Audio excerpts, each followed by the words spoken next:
साना साना हाथ जोड़ी की लेखिका मधु कांकरिया हैं। यह एक यात्रा वृतांत है। इस यात्रा का वर्णन करते हुए लेखिका ने सिक्किम के प्राकृतिक सौंदर्य व हिमालय के विराट व अद्भुत रूप का खूबसूरती से वर्णन किया है। लेखिका के गैंगटॉक शहर में पहुंचने के बाद उनके सुहावने सफर की शुरुआत होती है। लेखिका गैंगटॉक शहर को मेहनतकश बादशाहों का शहर कहती हैं, क्योंकि यहाँ के लोग बहुत अधिक कठिनाई व मेहनत कर अपना जीवन व्यतीत करते हैं। जब लेखिका टिमटिमाते हजारों तारों से भरे आसमान को देखती हैं, तो उन जादू भरे क्षणों में खो जाती हैं। वहां सुबह लेखिका ने एक नेपाली युवती द्वारा सिखाई गई प्रार्थना साना साना हाथ जोड़ी गर्दहु प्रार्थना हामरो जीवन तिमरो कौशेली यानी छोटे छोटे हाथ जोड़कर प्रार्थना कर रही हूं कि मेरा सारा जीवन अच्छाइयों को समर्पित हो भी की। लेखिका यूमथांग की ओर चलने से पहले हिमालय की तीसरी सबसे बड़ी चोटी कंचनजंगा को देखना चाहती थी। इसलिए वह अपनी बालकनी में जाती है, क्योंकि वहां से कंचनजंगा की चोटी दिखाई देती थी। परंतु उस समय बादल और धुंध होने के कारण उन्हें कंचनजंगा की चोटी तो नहीं दिखाई देती है, लेकिन उनको सामने बगीचे में खिले हुए ढेर सारे फूलों को देखकर बहुत खुशी होती है। उसके बाद लेखिका गैंगटॉक शहर से 149 किलोमीटर दूर यूमथांग यानी घाटियों को देखने अपने गाइड जितेन नार्गे वे सहेली मणि के साथ यात्रा शुरू करती है। रास्ते में लेखिका को बौद्ध धर्मावलंबियों द्वारा लगाई गई सफेद पताकाएं दिखीं, जिन पर मंत्र लिखे होते हैं। ये पताकाएं किसी ध्वज की तरह फहराती रहती हैं, जो शांति और अहिंसा का प्रतीक होती है। लेखिका ने जब इन पताकाओं के बारे में अपने गाइड जितेन से पूछा, तो उसने बताया कि जब भी किसी बुद्धिस्ट की मृत्यु होती है, तो उसकी आत्मा की शांति के लिए शहर से दूर किसी पवित्र स्थान पर 108 पताकाएं फहरा दी जाती हैं। नार्गे ने यह भी बताया कि किसी शुभ अवसर या नए कार्य की शुरुआत करने पर सफेद की जगह रंगीन पताकाएं फहरा दी जाती हैं।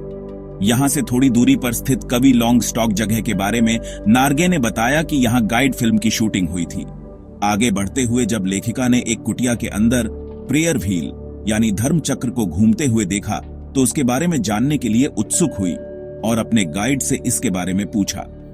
तब नार्गे ने बताया कि प्रेयर व्हील एक धर्म चक्र है।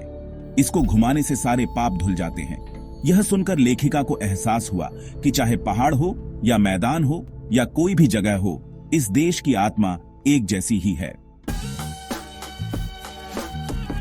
जैसे जैसे लेखिका अपनी यात्रा में आगे भी आंच रही थी, पहाड़ की ऊंचाई भी बढ़ने लगी।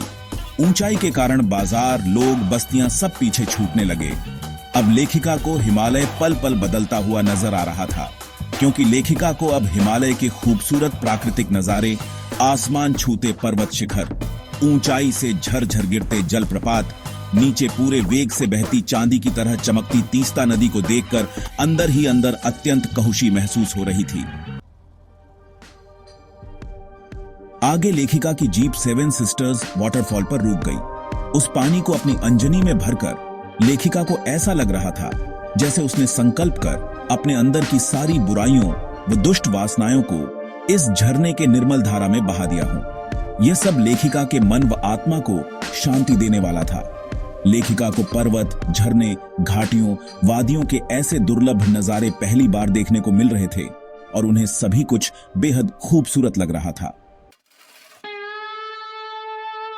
जब लेखिका ने सफर के दौरान कुछ पहाड़ी औरतों को कुदाल और हथौड़ी से पत्थर तोड़ते हुए देखा, तो लेखिका उन्हें देखकर अचंभित हो गई। कुछ महिलाओं की पीठ में बड़ी सी टोकरियां थी, जिनमें उनके छोटे बच्चे बैठे थे। इस दृश्य में लेखिका ने मातृत्व साधना और श्रम साधना का एक मिश्रित रूप देखा।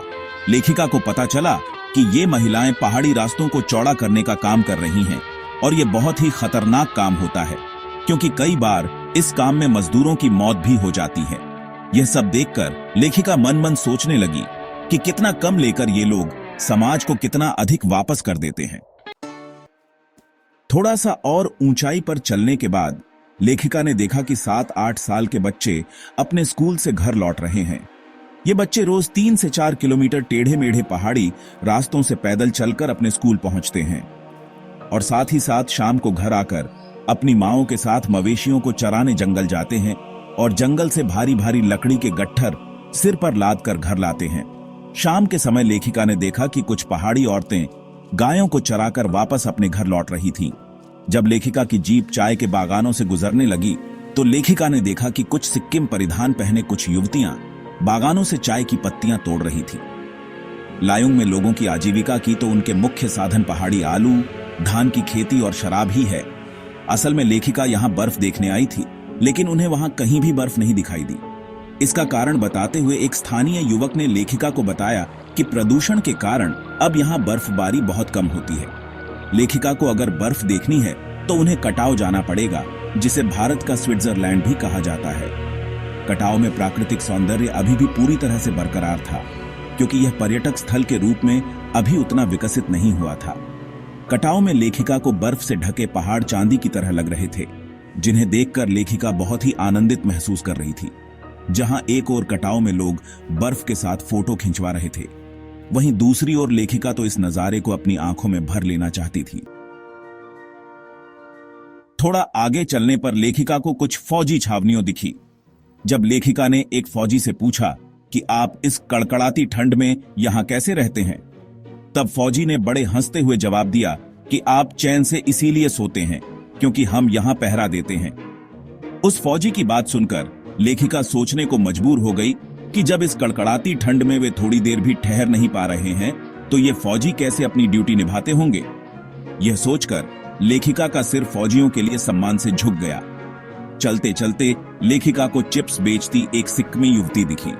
जब लेखिका ने उस युवती से पूछा कि क्या वह सिक्किमी है, तो उस युवती ने जवाब दिया कि नहीं, वह इंडियन है। यह सुनकर लेखिका को बहुत अच्छा लगा। सिक्किम के लोग भारत का हिस्सा बनकर काफी खुश हैं। थोड़ा आगे चलने पर नार्गे ने लेखिका को गुरु नानक के फुटप्रिंट वाला पत्थर भी दिखाया। नार्गे ने बताया कि ऐसा माना जाता है कि इस जगह पर गुरु नानक जी की थाली से थोड़े से चावल छिटक कर गिर गए थे, और जहां जहां वो चावल छिटक कर गिरे, वहां वहां अब चावल की खेती होती है। वहां से करीब 3 किलोमीटर आगे चलने के बाद वो खेदुम पहुंचे। खेदुम लगभग 1 किलोमीटर का क्षेत्र था। नार्गे ने बताया कि इस स्थान पर देवी देवताओं का निवास है। यहाँ कोई गंदगी नहीं फैलाता है, जो भी गंदगी फैलाता है वह मर जाता है। लेखिका के पूछने पर गाइड ने कारण बताया कि पहाड़ी लोग पहाड़, नदी, झरने इन सब की पूजा करते हैं। वे इन्हें गंदा नहीं कर सकते। लेखिका के कहने पर कि तभी गैंगटॉक शहर इतना सुंदर है। नार्गे ने लेखिका को कहा, मैडम गैंगटॉक नहीं गंतोक कहिए, जिसका अर्थ होता है पहाड़। गाइड ने लेखिका को यह भी बताया कि सिक्किम के भारत में मिलने के कई वर्षों बाद भारतीय आर्मी के एक कप्तान शेखर दत्ता ने इसे पर्यटन स्थल, टूरिस्ट स्पॉट बनाने का निर्णय लिया। इसके बाद से ही सिक्किम में पहाड़ों को काटकर रास्ते बनाए जा रहे हैं और नए नए पर्यटन स्थलों की खोज जारी है। लेखिका ने मन ही मन सोचा कि इंसान की इसी असमाप्त खोज का नाम ही तो सौंदर्य है।